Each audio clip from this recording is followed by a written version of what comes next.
Hi, students. We're going to take a look at the math and graphing prep section that comes under the Science Interactive dashboard here. We're still in these prerequisites, which means it does not require the lab kit. So if your kit has not arrived yet, that is okay, but hopefully it should be arriving soon. Now, this is going to go through a lot of the math and math-related topics that you have been seeing in the course so far.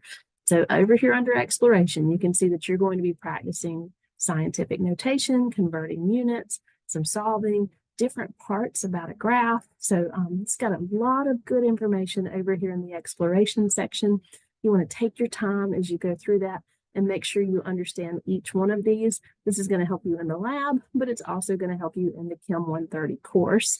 Okay? And then over here under experimentation, most of this is just like what we've been doing, but as you go through these, a couple of things that are new, like this section under converting units, there's a couple of places where it asks you to convert a unit and then write your name on a piece of paper and the date and show your work from converting that unit.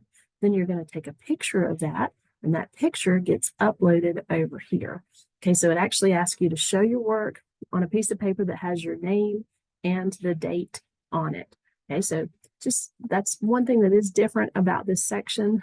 The rest of this, you want to make sure you go through each tab, all the little sections of the tab. And if you're using the arrows down at the bottom, that's going to take you through all of those. And then at the end, it's going to generate a final report that you can download as a PDF if you'd like. Okay, so this is the math and graphing prep. Really reinforces a lot of what we're doing in the course.